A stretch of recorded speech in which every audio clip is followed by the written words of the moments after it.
Surat ini saya tujukan sebagai surat terbuka untuk seluruh orang tua.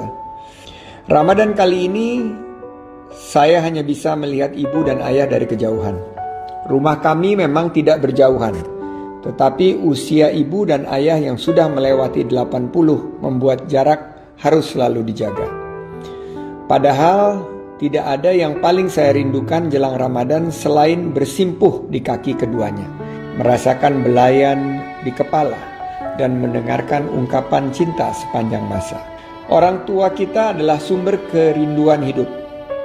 Saya merasakannya sebagai seorang anak, juga menikmatinya sebagai seorang ayah.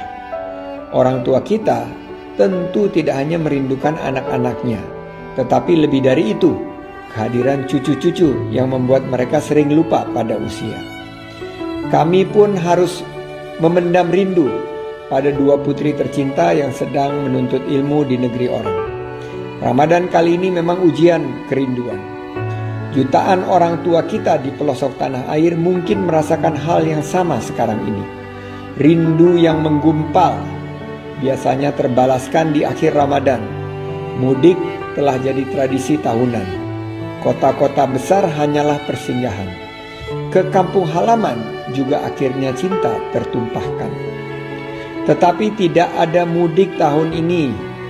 Untuk sejenak, orang tua kita yang biasa menghabiskan hari dalam kesendirian merasakan hangatnya kebersamaan dengan anak dan cucu.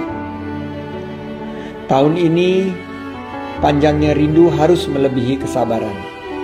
Kesendirian ibu dan ayah di kampung halaman akan lebih lama dari biasanya. Bahkan suara anak-anak yang biasanya meramaikan masjid di kala Ramadan juga tidak akan terdengar lagi. Ibu dan ayah akan sahur dan berbuka sendiri, tanpa harapan di penghujung bulan. Rumah akan sesak oleh mereka yang pulang.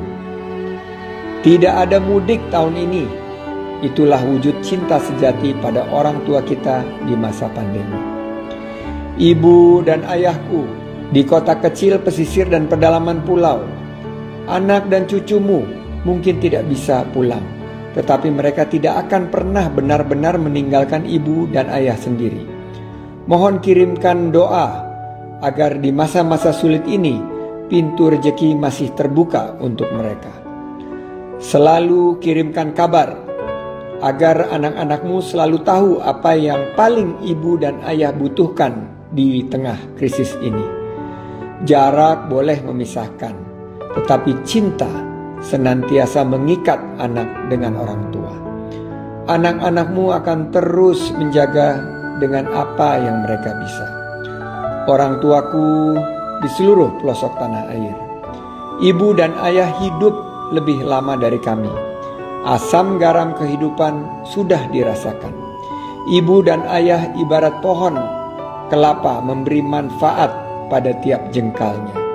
Ketabahannya melebihi karang yang dihantam ombak, dan kesabaran ibu dan ayah tidak akan mampu ditandingi oleh perubahan zaman. Insya Allah, jika Ramadan sekarang bisa kita lewati dengan sabar dan takwa, Allah akan menghalau segala penyakit dari kita. Kami, anak-anakmu, tidak akan menyerah sehingga Ramadan berikutnya kita dipertemukan kembali, insya Allah. Ibu dan ayah, sementara kita terpisah oleh jarak, tetapi selamanya kita disatukan oleh keyakinan pada janji Allah Subhanahu wa taala, fa inna ma'al usri usron, inna ma'al usri usron. Sesungguhnya sesudah kesulitan itu ada kemudahan.